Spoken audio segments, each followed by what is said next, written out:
Welcome to Chasing Hardware, the podcast that sits down with the sports figures you grew up with and hears their stories.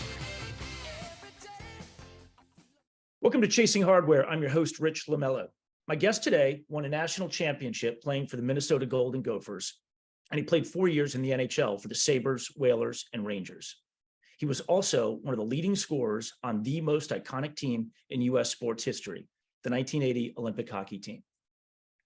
Over 2 weeks in Lake Placid, that miracle team gave us our greatest sporting moment, a 4-3 win over the Soviets. 2 days later, my guest scored the goal versus Finland that clinched the gold medal. Ladies and gentlemen, please welcome to Chasing Hardware, Mr. Rob McClanahan. Rob, welcome. Thank you for having me. My pleasure, Rob. So what I like to do is, kind of dig into an athlete's background, a little bit about where they grew up, their high school years. In your case, it's actually adds a lot to the story because one of the most iconic things about hockey in Minnesota is the state high school tournament. And your senior year, you got to play in that. So you're from St. Paul. You went to Mounds View High School. Tell me a little bit about, kind of your growing up years, how you got into hockey, and let's talk about that state tournament. Well, obviously a different era back in those days. I grew up in a family of four boys, and I had a sister that was in between the two. I had two older brothers and a sister and then a younger brother. So I was 4 out of 5. We played sports seasonally. We didn't play anything 12 months a year. When the ice melted, we went on to baseball, tennis. We played soccer. Soccer was introduced to the country back when I was probably in junior high. And so we started playing the one sport we didn't have in Minnesota in those days was lacrosse. I wish we would have had that. But with that said, we had a pond in the backyard that always was frozen by Thanksgiving.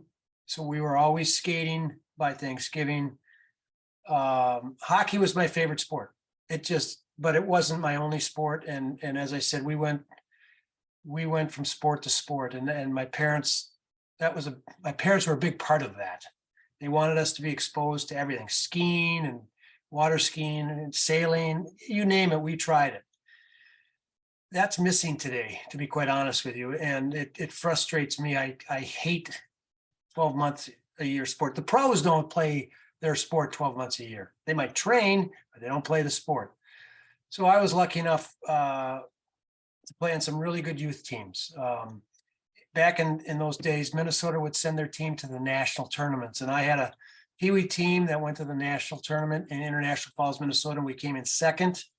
That same team in Bantams went to St. Clair Shores, Michigan, to play in the national tournament. We ended up beating the same team in Bantams that we lost to in the Pee Wees.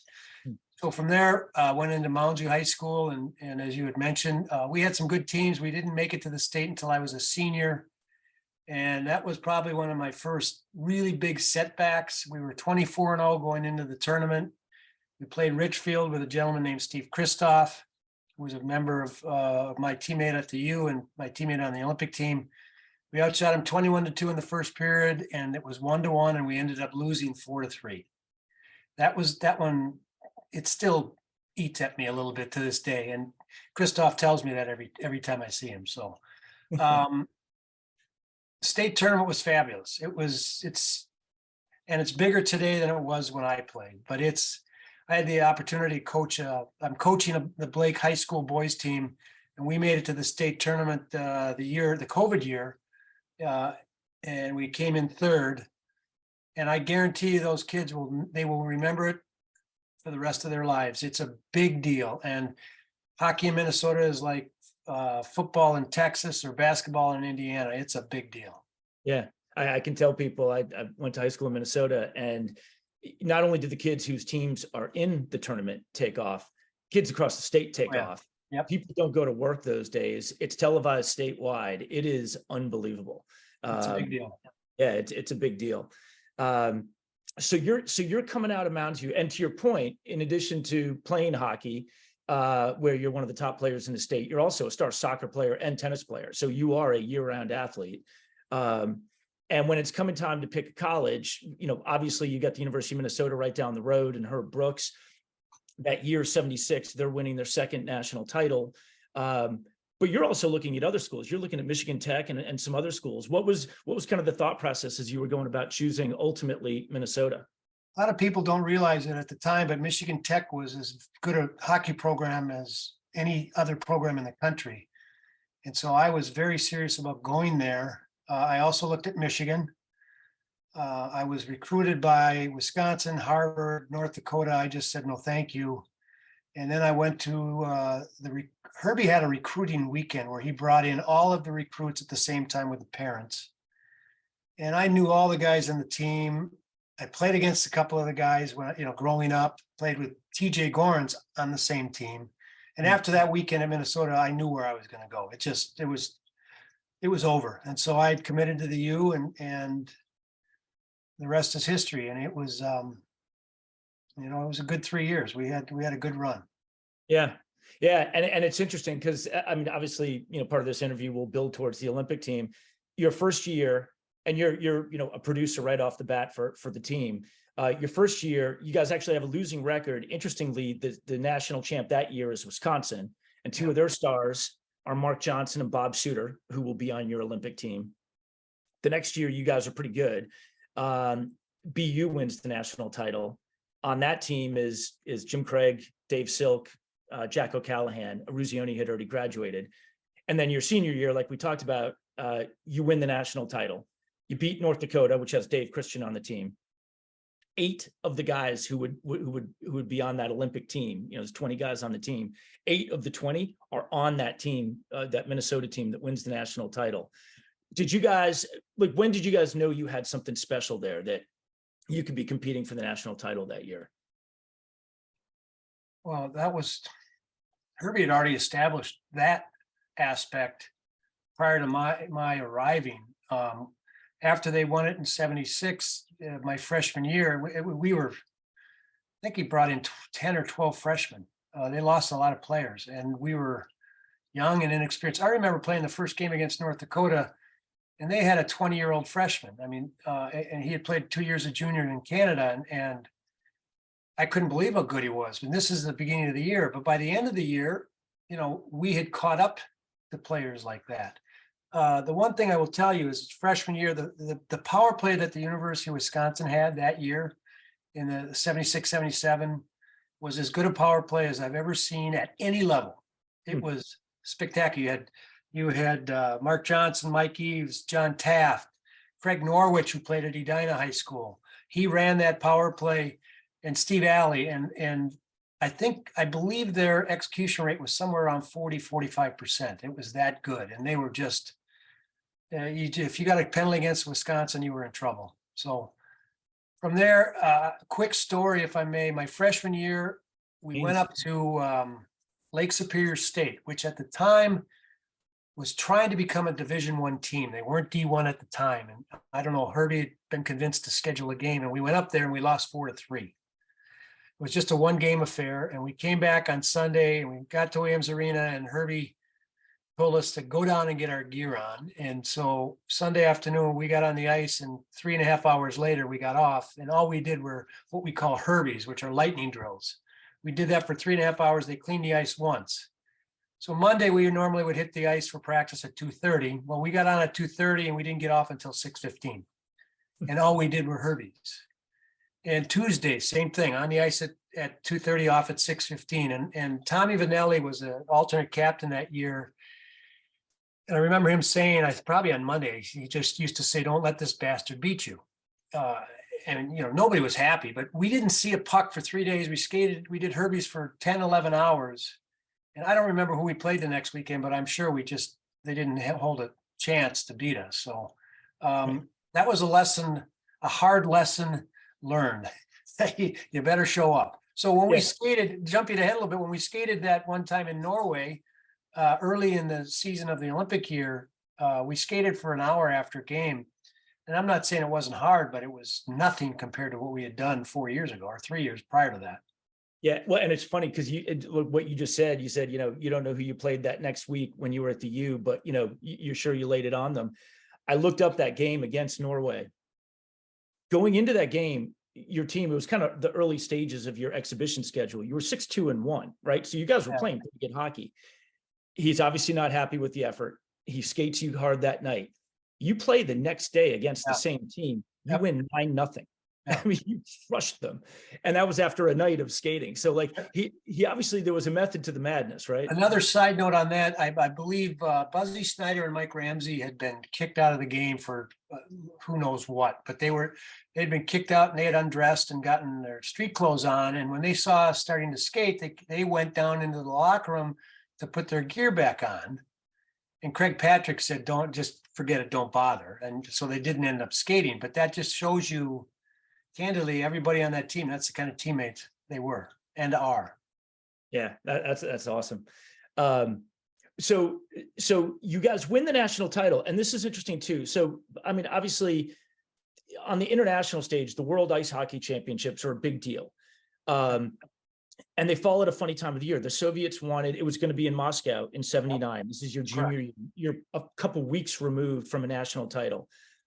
And it's always the funny time though, because it's early April. So you're not going to get a lot of NHL guys. Now there aren't a lot of American NHL guys anyway, but the Canadians, you'll get guys whose teams don't qualify for the NHL playoffs. So for instance, Marcel Dion is in the 79 championships.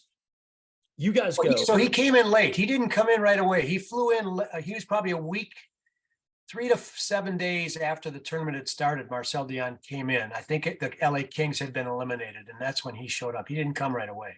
Okay. Oh, so that's interesting. Yeah. So he comes in, and what's fascinating, I want to ask you a couple of questions about this tournament. So it's like I said, it's right on the heels of winning the national title.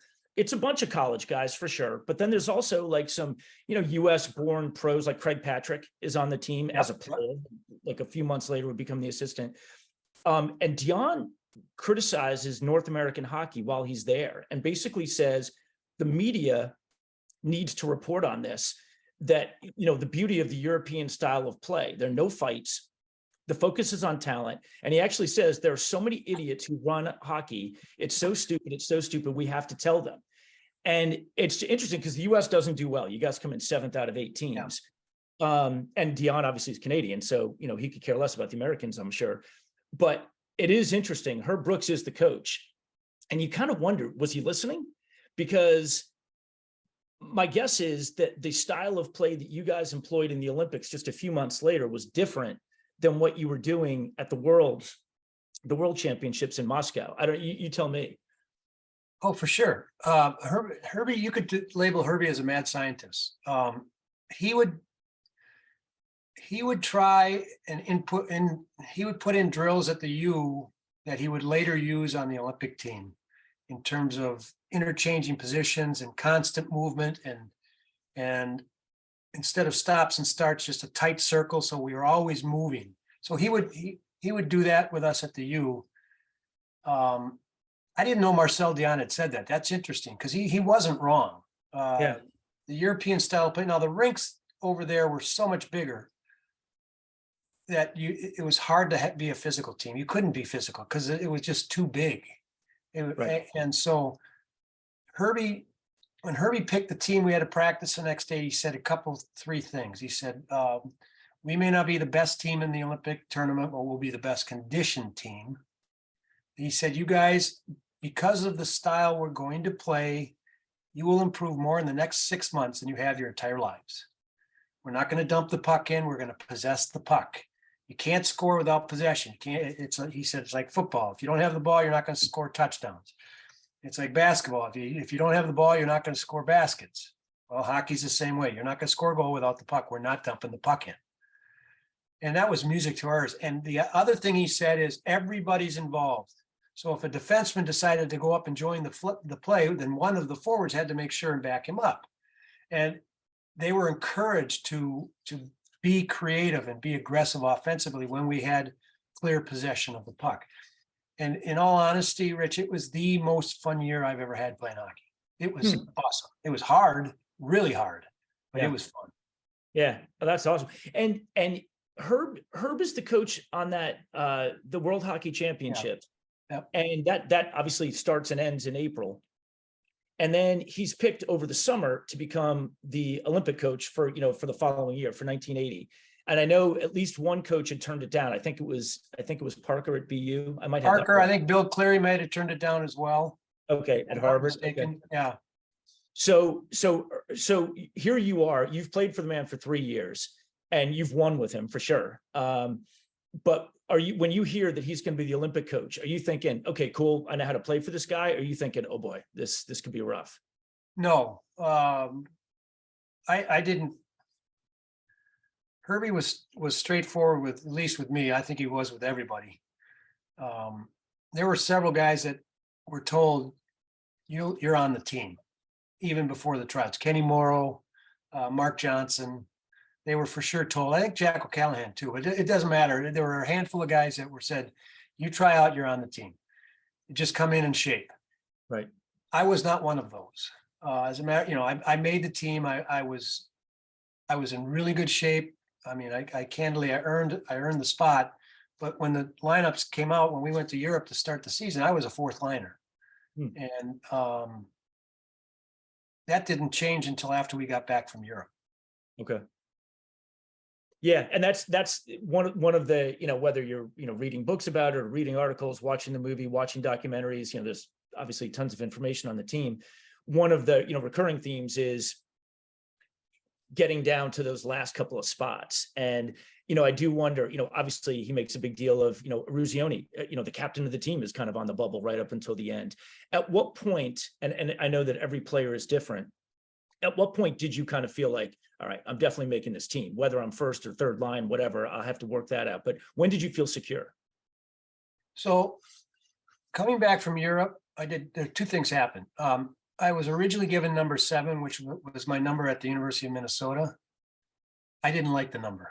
I just didn't like it. And I made a request for a number change. And they gave me a list of options and I chose 24. So it gave me a new lease on life mentally and psychologically. Also, Herbie put me on a line with Mark for a couple of games, and Mark Johnson, and we clicked right away. I mean, we clicked, and he kept us together pretty much the rest of the year. He rotated the right wings, and we played 8 games in the Olympics. I believe I had 3 different right wings. I had David Silky ended up playing with us at the end. I had Christoph for a game. I had Strobel was a right wing for a game, and Silky. So he kept the Conehead line together the whole time. Anyway, so those 2 things were significant in my season. And from there, Herbie had player meetings, I believe, twice before the Olympics, probably sometime in December and then right before the Olympics. And the meeting in December, I had kind of established myself by then. And Herbie said, you just keep playing the way you're playing, you're on the team. And so, and I had developed a huge amount of confidence. As you had mentioned earlier, I mean, I was second leading scorer, and Mark and I were really good together. Yeah. I mean, your reputation was you were probably the best two-way forward in college hockey at that time. And obviously you and Johnson worked well together right away. I mean, even in the exhibition season, which was over 60 games, you guys were 1-2 in scoring. Yeah. And then in the Olympics, the two of you, along with like Buzz Schneider and Christian, Right. were the scorers. Yeah. So yeah, obviously, and Herb was smart enough to figure that out pretty quickly, to keep you guys together. I am curious, at least the way it's depicted, the tryouts in Colorado that summer, typically you're thinking there's going to be 80 or 90 guys, whatever the number is, coming in. And he picks the team, basically, at least the traveling team, the 25 or 26 guys, in a couple hours. Is that how that went down? No, not at all. It was right. 2 weeks. It was 2 weeks. So Okay. That's one thing that's different in the movie.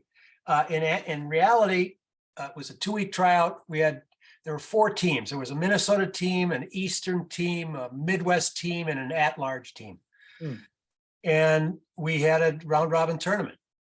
And on the off days, we would practice and we would be tested. There's a gentleman named Cardiac Jack Blatherwick, a physiologist who had Herbie's ear. And he is one of the few people Herbie actually listened to regarding training. And instead of just skating us that we're dead, he introduced interval training and dry land training. That was unheard of in those days. And so we did that stuff, and it's relative to what they do today. It was archaic, but it was, in those days, it was completely new to us. And as I mentioned, we were in by far the best shape of any team in the tournament. And I was in the best shape of my life. And it was because of that training. So there were 84 players that tried out. And it was 2 weeks. And then after the last day of tryouts, it was midnight. And we're in a room with, grade school desks. And Herbie sat up there and he said, I'm going to list 26 players. When you hear your name called, you get up and go to this room behind me and wait there. He said, if your name isn't called after I call 26 and I'm done with meeting with my team, I will stay up as long as I need to talk to every single one of you and explain why you weren't selected. So he started listing names, and I mean, it was a grueling 2 weeks. It was tough. Intense. Again, as I mentioned, there were guys that knew that, like Mark Johnson was sick the whole time. He didn't even play, but nobody would ever argue that he shouldn't have been on the team. He was our Magic Johnson. There's no question. But I had to earn it. And so he'd gone through, now I'd played for Herbie for 3 years at the U, and I thought I had some understanding of how he operated. Well, it wasn't geographic. It wasn't, by age. There was no rhyme or reason as to whom he called off. And I was sitting to Neil Broughton's right, and about 2/3 of the roster had been named, and neither Neil nor I had been called. We looked at each other and rolled our eyes and basically said, WTF. And then shortly after that, Neil's name was called, and I was called right behind him. And then you had to get up and stay composed because there's 60 guys behind you who aren't selected, and you don't want to look like a complete jerk. But once we got through the door in that back room, for Rob McClanahan, that was as big a deal as winning a gold medal, because I wasn't guaranteed a spot. I had to earn it, and I did that. And it validated what I did. I mean, there's a phrase that people use in the work industry: plan the work and work the plan. I had a workout plan, and I trained, and it paid off. And it just, like I said, I'm as proud of that as I am having won a gold medal. Yeah. And I'm curious about something, because one of the things that, you often read about, kind of the way Herb's mind was working was he knew he had to pull together this disparate group of guys. I mean, there's 12 guys from Minnesota, 9 who went to the U and played for him, and 3 others, 4 guys from Boston, a couple guys from Wisconsin, a couple guys from Bowling Green, who are both actually from Michigan. Yep. I pull them all together. And obviously the very simplistic way to look at it is he wanted you guys to bond against him, and that would bond you guys together. I'm curious about one thing, taking a big step backwards. When you were at Minnesota, where the team, I mean, to this day is famously almost always Minnesotans, but there's a difference in the state of Minnesota. The Twin Cities are different than the Iron Range and Duluth and up north. Did he ever, kind of do that with you guys at the U, kind of to try to get the Iron Rangers and the Twin City guys bonded, or was that not as necessary? Herbie was, it was always Herbie against the team. Okay. Herbie was not a warm and fuzzy guy. Right. He was a man of few words. He didn't say a lot, at least not to me. He was a taskmaster. And he actually softened and became a little more user-friendly on the Olympic team. And he did even more so in the pros, because I played for him in New York. And he, for sure, when he coached the 2002 Olympic team, he was a completely different coach than he had been at the U. And Herbie was a student of the game, for sure. And he was a sponge in many respects. And one of the ways he realized he couldn't coach that way and be successful and keep a job. And that's one of the reasons he was so good. But he was just really hard to play for. I mean, I'd play for him tomorrow if the opportunity was there, but it wasn't for the faint of heart. Right. I read a quote from Dave Silk. He said something like that I don't know if he was talking to Herb or what it was, but Herb said to him, the greatest compliment I can give you is award you a jersey. And it's like, it's like, okay, I get it. It's just a different era. The kid, this isn't being critical of kids today. It's you can't coach the way Herbie coached. Right. And you can still be firm today. You can be a disciplinarian, but you have to have there's got to be a side of you that embraces the players in a way that Herbie didn't do. Yeah. Yeah. And so the team is picked, and you guys, basically go on this barnstorming tour, and you're playing a couple of NHL teams, you're playing a bunch of collegiate teams, you're playing in Europe against various national and club teams. You're playing home and aways with basically the entire CHL, which is like Yep. high level minor league hockey. That was a great idea that Herbie came up with. I mean, that was fabulous, because all those games counted against for those teams in their standings. Okay. They weren't exhibitions. They were legit games that mattered to those teams. And I believe we went 16-2 or something like that. Okay. So they're putting their best foot forward. They're not. Yeah. Oh, sitting. yeah. It mattered to them for sure. Yeah. Yeah, that's huge. And oh, by the way, of the 60 plus games, like 48 are on the road. So Yeah. you're forced to bond together. And interestingly, I read, and again, just, from afar, this kind of surprised me, especially because he's dealing with mostly college age kids. As tough as he was on the ice, in practice, off ice, all that stuff, in terms of like beyond the hockey, he was very hands off, no curfew. You guys were kind of left to your own device at that point. Is that accurate? I don't remember if we ever had curfews. Anybody worth their salt would take care of themselves. So Yeah. if you ended up going out all the time, it would show up on the ice. Right. And ice time was that was the leverage right there. Yeah. Yeah. If you're tired and you play like crap, you're not going to play. Yeah. That's cool. And then there's a pre-Olympic tournament at Lake Placid that you guys win. Yes. But outside of the USA and one or two other teams, most of them are sending their B teams. So on the one hand, you want to win it because you don't want to not win that. But on the other hand, obviously, you're not going to read too much into it. What was that like as the team is getting, you're getting closer and closer. Now you're on the ice up in Lake Placid, granted 2 months early, but what was that like? It was great. It was fabulous. That's when we had the Christmas party, and we gave Herbie the name the Ayatollah, gave him a whip as a Christmas gift. Winning the tournament was a big deal. I don't care if it was the Soviet B team or not. It was a big deal. It just continued to build our confidence.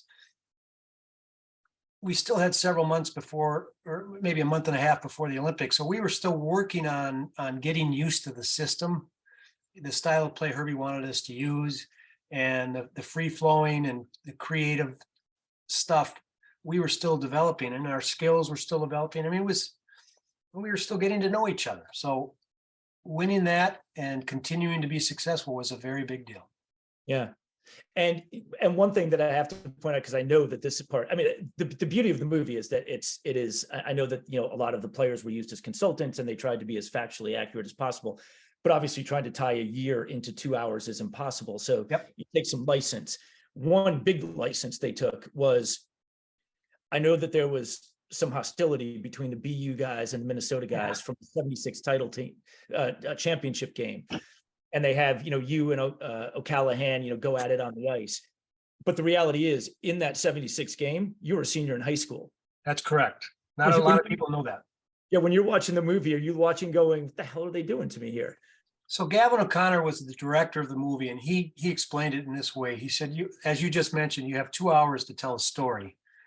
And I had to come up with an idea that explained the dislike that the Boston players had for Minnesota and what the foundation of that was. And he came up with this. I don't know why he picked me. He could have picked Phil Vercotta. He could have picked up Billy Baker or Jan. He chose me. What's that? Those guys were actually in that game. Yes, they were. Yes, they were. But he chose me, and that's fine. And so that fight never occurred. But the animosity that existed between the BU players in Minnesota was very real. It wasn't real by the time December hit, but it was very real at the beginning of the year. We just didn't care for each other. Yeah. I mean, I'm picturing like when you guys are like going into hotels or, driving to and from the rink and stuff, it's the Minnesota guys. It's the, people are kind of hived off.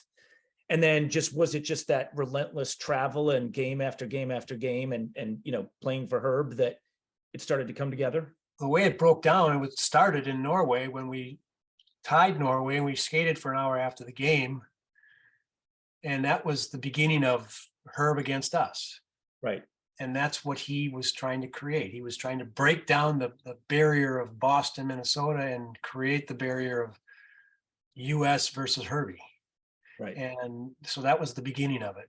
And you know, it also became, Herbie would run practices and he'd have his whistle in his mouth and he'd be waving his arms and he'd mumble a drill that the guys in Minnesota probably had done because we were his guinea pigs there.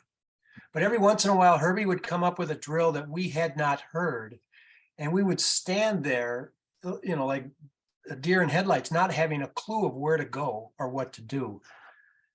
But everybody else used to follow the guys from Minnesota because we were supposed to know what to do. Well, one time, I don't remember what time of year, it was before January, Herbie was at the old St. Paul Auditorium. He did that. He blew his whistle, waved his arms, mumbled something, and we stood and had no idea. And he flipped out, he threw his stick up into the stands. He said, "That's it, cancel's done. Get off the ice."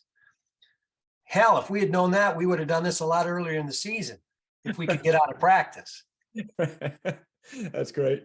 That's funny. Yeah, that is a great scene in the movie where he's like drawing the play on the plexiglass. So, and he skates away and people are like, what the hell is he talking about? Now here's Kurt Russell. That's exactly right. But here's Kurt Russell to show you how good he was. The movements that Kurt Russell had were unbelievable and very similar to Herbie. Now, Kurt Russell isn't left-handed. Kurt Russell is right-handed, but if you watch in the movie, he's doing everything with his left hand. As a matter of fact, there were 6 of us that flew out to Vancouver as they were shooting the movie. It was O'Callaghan, Ruzioni, Buzzy Snyder, and myself. Maybe there was only 5 of us, but and we had seen the movie the night before, and then we were doing these press junkets to promote the movie, 5-minute little pieces with writers from all over the country. And we broke for lunch, and Kurt Russell was sitting to my left, and he was eating lunch, and he was right-handed. And I did the old double take. Wait, you're right-handed? I said, yeah, what's the big deal? Now, the next time you watch the movie, everything he did is left-handed. And he did one other thing. During the practice, we were all lined up on the goal line, and Herbie used to skate by, and he'd be talking about something, and he did something with his stick. Kurt Russell did. Herbie used to always do. Really? And it was just to me, it was bone chilling. It was incredible. So his portrayal of Herbie, I think, in my view, was exceptional. Yeah. Yeah. Especially when you watch that speech, which we'll talk about in a second, just like the cadence, when you hear him in an interview and then you see Kurt Russell do the speech, before the Russia game, it's unbelievable. Like you feel like you're watching Herb. So, and then as that team comes together, well, so in addition to carrying 26 guys, and I know he's like slowly letting a few guys go and it's getting down, but then at different times he brings in Neil Broughton's younger brother, Aaron, yeah. Tim Herrera, who are very good players for, him at the U. But so it's just not only are there 26 guys getting down to 20, he's bringing in ringers. And famously in the movie, there's the scene where a handful of you, to include you, talk to him outside a bus. I think it's after a game at Harvard. It was in Milwaukee. And that's a very accurate scene. And then there was another player, Donnie Waddell, who's the GM of Carolina right now. Okay. Donnie Waddell played for us for a little bit too. So Timmy Har and Aaron Broughton were there that night. And we went out. I wasn't one of the guys that went out, but there was a group that went out and said, Herbie, this is BS. We've been busting our ass all year long, and now you bring these guys in, and it's just not right. Yeah. And Herbie heard what he wanted to hear. And part of it was he heard the we. It was the we, not the me. And I think that was, for him, it was a turning point that he had the team he wanted. Yeah. Yeah. That's awesome. And so then you guys, now you're coming down to the home stretch, and you've got the game, and it's amazing. I went back and looked at the calendar. It is amazing. Your first game in the Olympics is a Tuesday night against Sweden. You play Saturday night in Madison Square Garden in New York City against the Russian team, the A team. Yep. And I mean, between that game and Tuesday, you've got to get up to Lake Placid and you've got to check in and, get your legs and all that stuff.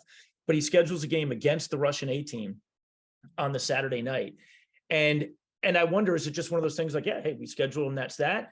Or did he kind of anticipate that what would happen and that would soften them up for later? Like, what do you think the thinking was there? Or was it just straightforward? I just want to play the Russians. Well, whatever I would say would be strictly speculation because I never really talked to Herbie about his mindset there. It gave us an idea what we had to face, and it was truly men against the boys. It was like, it's like the University of Minnesota playing a Division III hockey team. Right. It was not even close. Al Michaels tells a very good story about his experience, and he talks about that game, and it was 10-3, but it wasn't that close. And as a matter of fact, the opening faceoff, I went up to Mark Johnson and I said, "What the hell are we doing here?" I mean, we were in awe of them too, is part of it. So yeah, did that play a role? Sure it did. And then during the Olympic tournament, the Soviets were flat. But before that, so you talk about we had to play on February 9th, and then our first game, our opening game was February 12th. Well, we got back to Lake Placid and Herbie had a team meeting and he talked about a couple of things. And he said, there's nothing that Herbie did that wasn't planned, nothing. So he went through the scenario. He said, if we play at the top of our game and get some breaks, we can win a bronze. If we play at the top of our game and get all the breaks, we can win a silver. Forget the gold, the Soviets have the gold. That's exactly what he said. But as the tournament progressed, the Soviets had to come from behind to beat Canada in their pool play. They had to come from behind to beat Finland.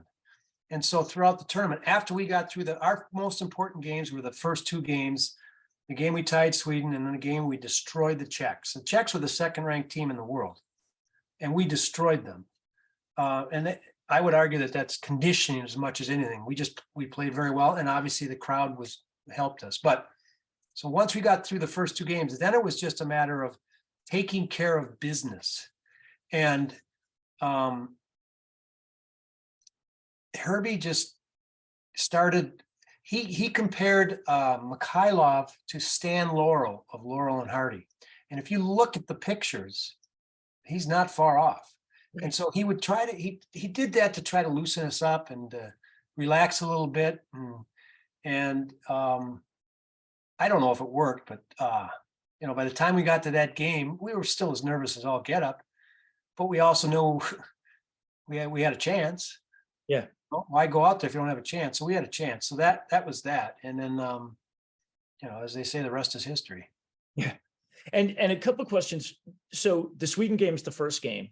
And they are, along with the Czech and Czechoslovakia back then and the Russians, they're probably the three medal favorites, right? Them, maybe Finland. In fact, I saw, and I couldn't believe I was watching it. I saw some footage of Herb in Lake Placid being interviewed of, what he thought everybody's chances were. And he was like, well, the Soviets are the greatest team in the world, so they win gold. And the Czechs and the Swedes, those are the next two best. Yep. And then he kind of throws us in with like West Germany and Finland. I mean, it was fascinating. Again, I'm sure, there was a method to what he was doing for sure. But in the Sweden game, you guys are down 1-0 after the first period. Yep. You've taken, basically you have a thigh contusion, and Doc has told you to you're done for the night. I was done. Yeah. You're done. Any other time of year, I would have been done. I would have been out. I would have not played any other game. Right. So as to be able to, preserve yourself for the next game. Yeah. Obviously, anybody who's, read up on it or seen the movie or whatever, there's a huge confrontation. He challenges you, you rise up, you get in his face. I read later, Ruzioni was like, great, we're one period into the Olympics and we're already imploding. But again, some truth to that. Yeah. But with that, you guys go out in the second period and you get one, and now it's tied. And then obviously with, under a minute to go, Billy Baker scores one from the point and you guys tie. And that's just a huge moment. But what was that like? I mean, this is most iconic team in American sports history. And you're involved in one of the big moments that's like a turning point. What's that like for you? And what was that moment like? I was shocked. I've never sandbagged anything in my life. And he knew that. Yeah. I had seen him challenge Joe Micheletti at the U when he was hurt one time. I saw him challenge Tommy Vannelli in the same kind of situation, both at the University of Minnesota, but I never envisioned that he would do it to me. And what's ironic is I did get up and in the movie where, we're face to face, and I was this close to throwing a punch. And as I was rearing back to throw a punch, my teammates grabbed me and Herbie turned and walked out. What they didn't show is I walked out into the hallway with Herbie and we started yelling again outside. Now, Sweden's locker room was right next to ours.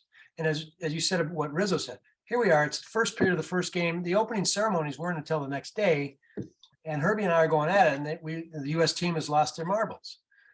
I never did take the opportunity or the chance, and I never talked to Herbie about it. And now it's obviously too late, but I'm not happy about it, but I can't argue with the results. Yeah. It got us away from maybe being nervous to coming together as a team. And that was probably the reason he did that. But I was a shell. I mean, I was a gimp, but I managed to play through, and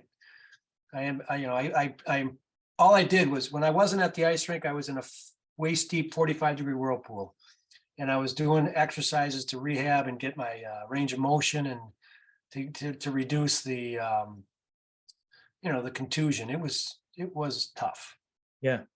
Well, and it's funny, on this show, I've interviewed, among others, a couple of guys who played for Vince Lombardi. And I remember hearing the story that Paul Hornung, who was one of his guys, right? Lombardi loved Hornung. He was kind of everything that Vince wasn't. But early on, he would yell at Bart Starr all the time. And Hornung basically went to him and said, stop yelling at him, because you're eroding his credibility in front of the rest of the team. Yell at me. I can take it. And you'll send the message through me. I don't care. And everybody else will get the point. And when I read that story, I thought, I bet you he knew he could do that with you, as much as it might have pissed you off, but like the rest of the team, like, let's go. And look what happened. Yeah, he might have picked on me a little bit, but that's we all handled it just fine. Yeah. And he knew he'd get the result. He knew you could take it, and he knew that everybody else would, respond, is one guy's observation. And yeah, that Czechoslovakia game was huge. I mean, that was the one I remember, I was in middle school at the time, and I remember thinking, oh my God, like this is a thunderbolt. Yep. And obviously Norway, Romania, they're not great teams. West Germany was an interesting one. You guys are down 2-0 to them. Yep. And you guys start to come back, and you score ultimately the game winner. You had 2 game winners out of 6 wins. You get that one.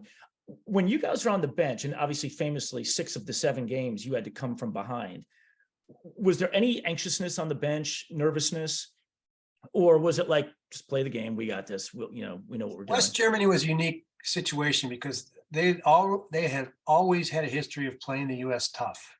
I don't know why, but I think Rizzo said that, and Herbie mentioned it.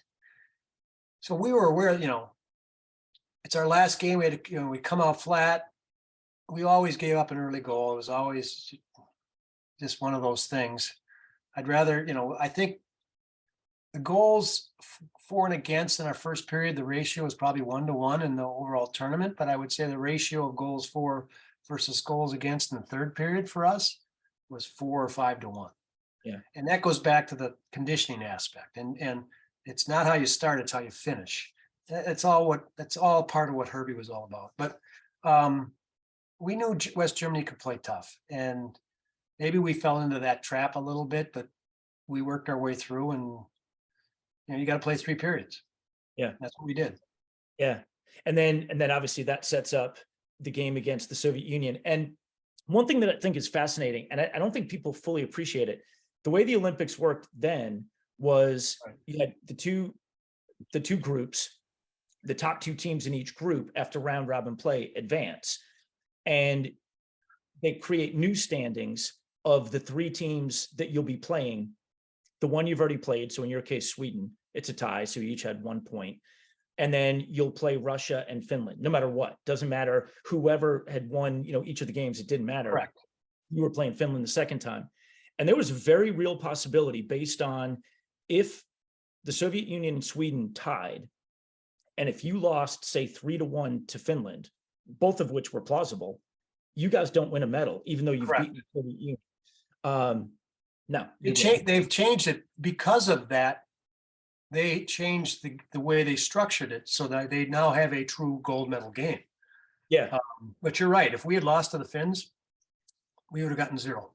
yeah. I mean, it's amazing when you look back at it. So the game against Russia. So tell me about. I mean, it's probably the most iconic speech in American sports history. Tell me about that moment. You're in the locker room. You guys are probably nervous as hell. Tell me about when he walks in. I got to be honest with you, Rich. And I think I speak for almost everybody on that team. I don't remember the speech. I'm sure he did that. Herbie always had a speech. He always was prepared, pregame speech to get the team ready, to have their focus. I just don't remember what he said. And I'm telling you, everybody on the team, we get together in Lake Placid for a fantasy camp every year, and we talk about this. Nobody remembers it, but we had that young kid, I can't remember his name, who did a fabulous job, doing it when he was about 12 years old, impersonating Herbie. It's the speech I remember was the speech before the Finland game, which is awesome. Yeah, you can't say it on public TV, but you can say it here though. Herbie never swore. Seriously, Herbie never used profanity. Okay. And I know I'm jumping ahead a little bit, but we had beaten the Soviets, and we're in the locker room. First of all, the time between the winning the Soviet game and the start of the Finnish game was probably 36 hours, but it took forever to get there. And it was a Sunday morning, 11 o'clock, and Herbie walked in and he paced back and forth. And he looks at us, says nothing, just paces back and forth. And he finally said, "If you lose this game, you'll take it to your fucking grave." He turned, walked to the door, turned back, and said, "Your fucking grave." That's all he said. Well, we're down 2-1 after 2 periods, and he was so nervous. Now, Craig Patrick tells the story. He was so nervous. He said, "Patty, I can't go in there. Go in there and talk to him." So Patty came in and he's trying to talk to us, and we said, "Patty, get the hell out of here. There is no way we're losing this game." And to a man, we said that in unison, just get the hell out of here. So Patty tells a story. He walks out and Herbie said, "How'd it go?" He says, "I think they're ready." And then Phil scored the tying goal, if I'm not mistaken, and I scored the winning goal. I don't know how much time was left, and then Mark Johnson added a fourth, and the rest is history. Yeah, and the amazing thing about that one is you scored the goal to put you up 3-2. I think there's just over 10 minutes to go, give or take 10 minutes. Yeah. Maybe it's 8, maybe it's 12, whatever. And it's feeling a little bit like the game 2 nights prior, where it's a 1-goal lead, under 10 minutes. Oh my God, this is taking forever. And then you guys take a penalty. Yeah. And with 4 minutes to go, you're going to be man down in a 3-2 game with everything riding on the outcome. And I guess Herb, and we'll go back and talk about the Russia game in a second, but we might as well finish talking about Finland. I guess Herb had gotten on Christoph and Broughton a little bit before that game. Come on, guys, where is it? I need to see something from you too. And he puts them out there on the penalty kill, and they're dogs. They hem Finland in, and Finland can't get out of their own zone. Yeah. I think Broughton forces a turnover. Christoph gets it on his stick, feeds Johnson, shorty, goal, and now it's over. Now the party can begin. Herbie had a knack. He just had a knack. I think one of Herbie's greatest strengths was he had the ability to get his players to play at their highest level at the most important time. Yeah. Not just on the Olympic team, but at the University of Minnesota. And he won 3 NCAAs and came in second on another one out of 7 years. So he just knew how to get her done. Yeah. And when you scored your goal in the Finland game to make it 3-2, and basically, like I said, that was the game winner. That play, you get the puck, Johnson feeds you, and you kind of come around the left, well, I guess it's technically the right pipe. You come around, and there's like a hesitation for a split second, and the goalie starts to go down, and you just get right under his legs. What was that feeling like? What was going through your mind at the time? Originally, I was off the goalie's left, the right post, as you said, And I was originally thinking Eric Strobel was on the other side of the net. I was going to slide it across. But Pele Lindbergh kicked his leg open, so I just rifled it 5-hole. And because of that hesitation, because I was actually looking to pass, that created the opening, and then I just fired it. Yeah. And then I looked at Mark. We knew then there's no way. Yeah. Just no way. There's like a split second where the two of you just like stare at each other. It's like a moment frozen in time. The two of you are behind the net, you like stare at each other, and it's like that moment of recognition. Like, I think this is happening. Yep. And then, and to go back for a second to the Russia game. So obviously it's a very tight game, and they're taking a lot of shots, and Jim Craig's obviously, kind of stuffing them. They're up 2-1, and there's that play right before the end of the first period. And, we all know that there's such thing as momentum. And there's just the random long shot. I think it was Christian took David it. Christian just dumped it in.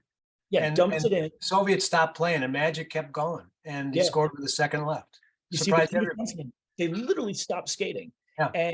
And he just comes in, and it's one thing to be on the ball. It's another thing. Then you have to finish, right? And then he could finish. He was our, like I said, he was our Magic. He was hands down our best player. Yeah. And from there, then they come out in the second period and they switch goalies. And we looked at each other, and even Herbie made a comment that they took out Trachak, And so what happened? They outshot us 12-2 in that period. Right. So hard to argue with that, coaching decision, even though Trachak obviously didn't like it. But once again, we had to come back in the third period, and I think Magic scored the tying goal. Yep. Johnson scored the tying goal early in the third. Yep. And then within like a minute or two, it's within 2 minutes, Eruzione scores the goal. So Rizzo scored with exactly 10 minutes to go. So if anybody who hasn't been to Lake Placid, now they've since redone it a little bit, but you walk into the lobby and they have a face of the scoreboard with the USA 4, Russia 3. And if I'm not mistaken, the time on the clock is 10 minutes. It was exactly 10 minutes when Rizzo scored the goal. And another thing that every player will tell you, to a man, those 10 minutes were the longest 10 minutes of my life. The clock wouldn't move. It was torture. I mean, and the Soviets did things that they never did. They dumped the puck in. They missed shot. The puck would roll over their stick when they were shooting. It was unbelievable, the kind of breaks that we got. I mean, I would argue that we were the better team only on the score sheet. Right. They were, without question, they dominated the game.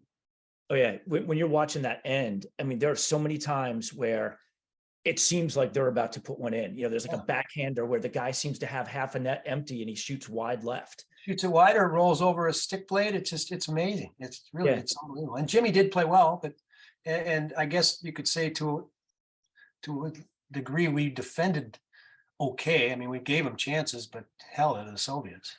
Yeah. And then the shocking thing is Tikhonov doesn't pull the goalie. He's never in that position where he has to. Right.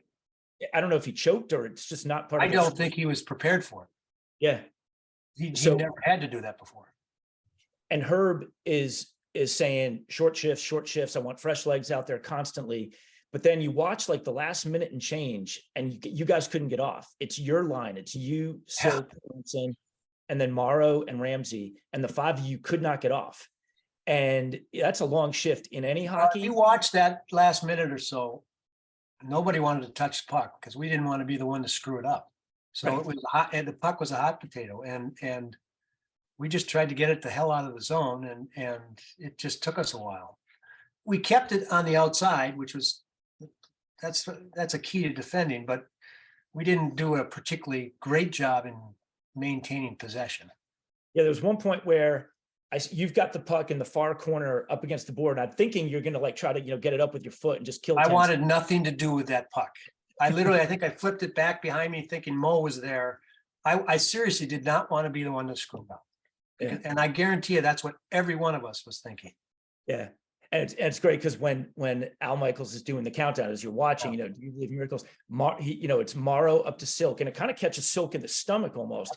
And you see him like bat it down, and he gets it across the blue line, and you're the last guy to touch it. You kind of get there, and I don't know if you swipe it down the ice or not, but you're the last guy. You just kind of bat it one time, and it's over. It's over. Yeah.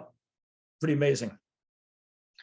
Yeah. It's still, it resonates. It's hard to believe we're still talking about it. Yeah. Oh, it's, and it is very much You know, tough. the movie resurrected a lot of things. It kept the story alive. But the one thing that young kids today don't know, and there's no reason they should or could, is just where the U.S. was psychologically in those days, and long gas lines and high inflation, and the country was in a bad way. We had no confidence. We had some military failures, and you had the hostage crisis that was a disaster. And then we came along. Yeah, it was the perfect. I mean, never has a team or an athlete or a group of athletes met the moment. Yeah. Right. That like you guys did. That's the way We didn't know the impact we were having. It was a different era. I mean, ESPN just started in November of 1979. So you had CBS, NBC, and ABC plus public TV. Those were the only networks you had before ESPN came on, and you didn't have cell phones, so you relied on the newspapers. Well, that was news the next day, right? And today, if you don't get immediate answers, something's wrong. And it was just a different era. And hell, if we had done this in today's environment, none of us would have to work for the rest of our lives. But right. Well, and that's another thing. Speaking of different eras, like think about that. That game was played at 5. The Russia game was played at 5 o'clock on a Friday night, and most of the country had no idea when they tuned in at 7:30 or 8 what the outcome was. Obviously, ABC made the decision to tape delay the broadcast. I don't know why, but they made that decision. So the only feed that got it live and showed it live were the Canadian broadcasters. Right. So if you lived in the northern part of the US, you had access to that feed and you could see the game live. But anybody else in the rest of the United States, it was tape delayed. Yeah. I mean, most Americans, because you didn't have social media, you didn't have cable, like you said, No idea. most Americans had no idea until 10 o'clock at night, not 7:30 at night, which is still just amazing to me. And it's amazing. I mean, the impact you guys had, and I'd love to pick your brains for a minute or two on your pro career, but the impact you guys had in the 17 years leading up to 1980. Not one single U.S. high school player was picked in the NHL draft. Forget about first round, not picked. 2 years later, almost 20% of the draft was U.S. high school guys. I think it was like 49 out of 252 or, something like that. And, kind of starting with you guys, it wasn't a surprise to see 3 or 4 Americans on a roster instead of 1. We broke down a lot of barriers of entry, and so to speak, in that respect. The NHL was very much a Canadian game. Because of our success, it opened up a lot of eyes for a lot of people. And, Jeremy Roenick will talk to this day that we gave him that opportunity because of what we did. Billy Guerin, who's the general manager of the Minnesota Wild, talks about what we did and how he wanted to be a hockey player. And he played 1,600 games and played 17 or 20 years in the NHL. So Pat LaFontaine, I read about Pat LaFontaine. I mean, the list is endless. So it's, we're very proud of what we did. It wasn't always an easy time, and playing in the NHL, we weren't always welcomed. We were, there were a lot of guys that didn't want us there and did what they could to keep us out. Yeah. So then the Olympics end, and within like a couple of days, a bunch of you guys, but most of you guys had been drafted, and a bunch of you within like 3 days were in the NHL. You were up in Buffalo, and speak of looking at your kind of career. Obviously, at the U and the Olympic team, you're playing for Herb. You go right into playing for Scotty Bowman in Buffalo on a really good team. They were the second best team in the league that year, and you step right into a role. And you guys go, a couple rounds into the playoffs. What was playing for Scotty like, 10 minutes after playing for Herb? He was obviously wildly successful. I don't think for me, he wasn't a great game tactician. he was kind of crazy behind the bench. I look back at that. One of the mistakes I made in my career was I should not have played that year.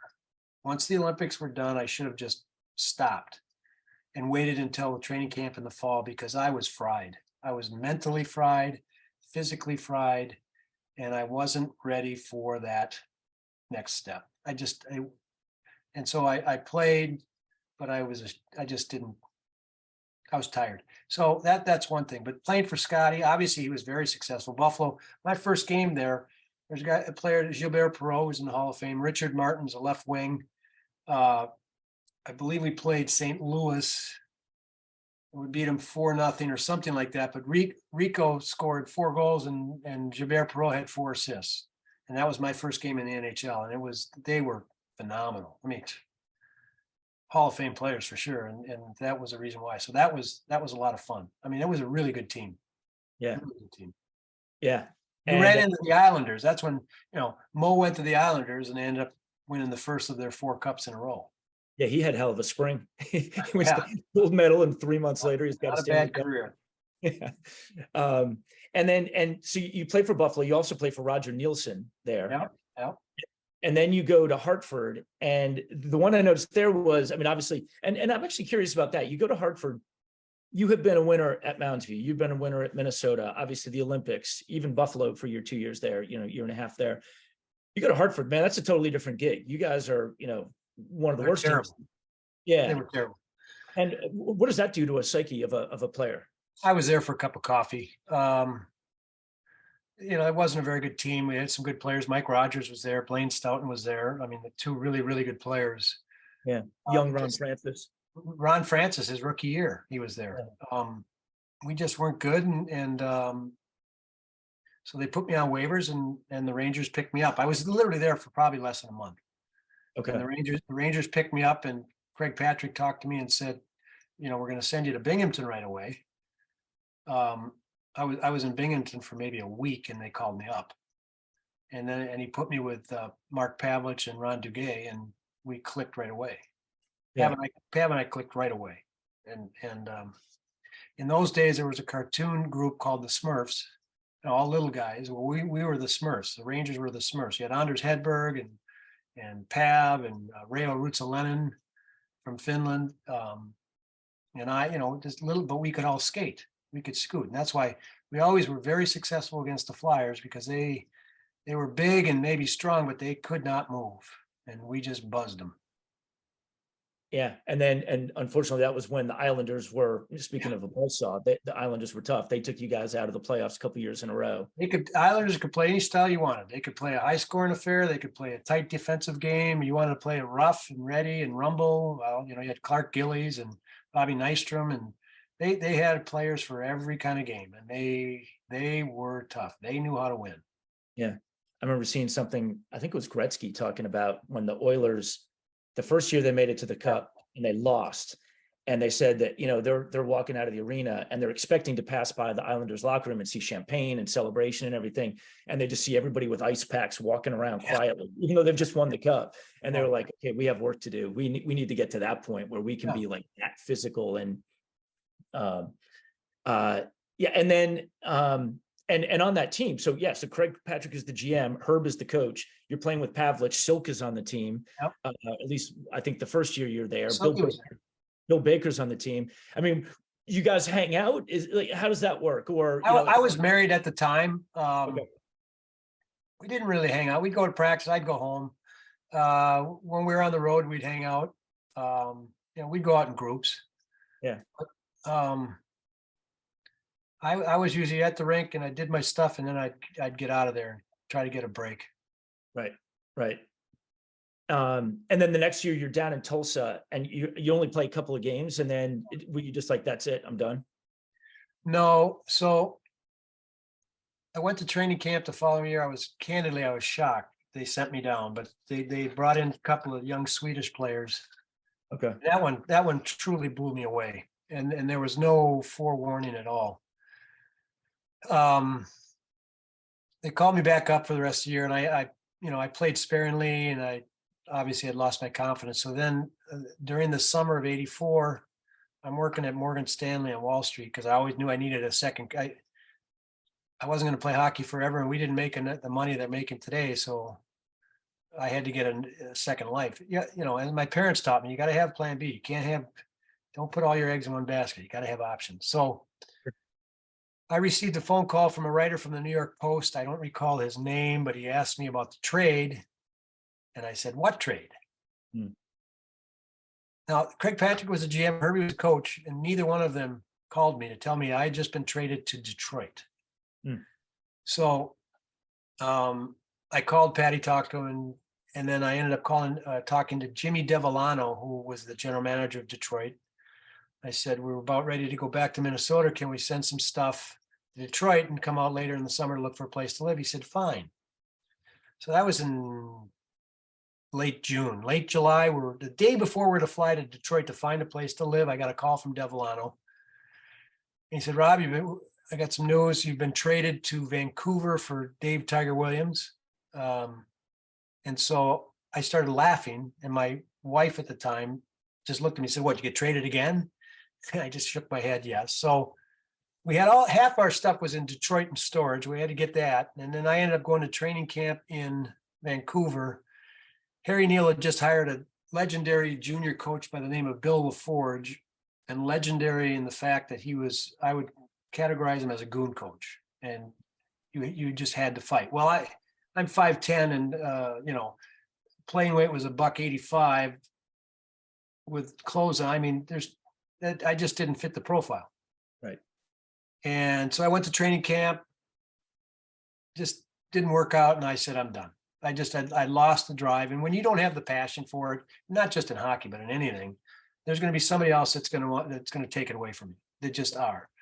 So I just said, I'm done. And I went and moved to Chicago and started working on Wall Street. Yeah. Oh man. Well, Rob, I have to say it's been great. I'm gonna read something to you that I found that I thought was just amazing. Indulge me for 30 seconds. First of all, I have to say, first of all, thank you for taking the time to speak. I mean, it's just fascinating hearing about, growing up in Minnesota and, playing the youth hockey and at Mounds View, obviously the successful years of the Gophers, and the Olympic team, just, fascinating, to this day to hear, all about it. I saw this, which really struck me, I guess about 4 months after you guys win the gold medal. Herb writes a handwritten letter to every one of the 20 guys on the team that I'm going to read here. Just indulge me for 30 seconds. Under separate cover, you'll be receiving a laminated team picture from Craig and myself. This reflects our complete respect we have for you as an athlete and as a person. I feel respect is the greatest reward in the world of sport, and you have earned that from the coaching staff. Personally, this year was not only the most enjoyable year in coaching, but also my toughest. Toughest because it involved making so many difficult decisions regarding the makeup of our final team. Because of that, and because I wanted to be as objective as possible, I stayed away from the close personal contact with you. I did not want U.S. hockey community to say that regionalism or favoritism entered into my final selections. He goes on a little bit and he says, you met all the challenges I laid out and you conquered them. If there was any team I wanted to identify with on a personal basis, this was that team. Hopefully that day will come. Respectfully, Herb Brooks. After reading everything about him and hearing all your stories, that's just an amazing thing when you must have opened that in the mail. I remember, I have the frame, the laminated team picture. I don't remember the letter, but that's exactly that's what he would write. But even in that writing, it's somewhat, I don't want to say impersonal, but Herbie had a hard time getting really friendly.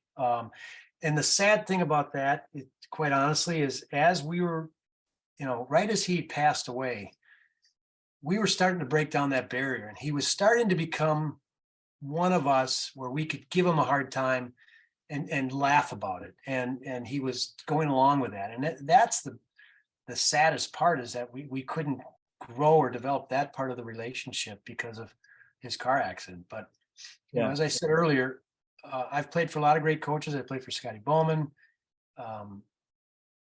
Herbie, for Rob McClanahan, Herbie was the best coach I've ever played for. And as I said, the reason he wasn't easy. He was really hard to play for, but he got you to play at your highest level at the most important time. He knew how to get the best out of his players. And at his funeral, there were hundreds of former players that were there, and for that very reason. Yeah. Well, Rob McClanahan, thank you so much for coming on. Love hearing all the stories about, growing up in Minnesota, the Mounds U years, the years at the U, obviously the Olympic team and your NHL career. Every bit of it fascinating. Thank you so much for taking the time to come on Chasing Hardware. Well, Rich, thank you. It's a very easy subject for all of us to talk about. It's a feel-good story. We don't walk around like we own the joint, but it's one where each player on that team is extremely proud of what we accomplished, and we truly enjoy sharing what we learned from that experience. Yeah.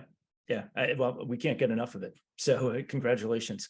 And thank you again for coming on. My pleasure. Thank you. And thank you for listening to Chasing Hardware. I've been your host, Rich LaMello. The Michael Stanley Band brought us in, and the Suburbs with Life is Like are going to take us out. Speak to you next time. Tonight, it feels like life. Come on. Life is like. Life is like. Life is like what it is.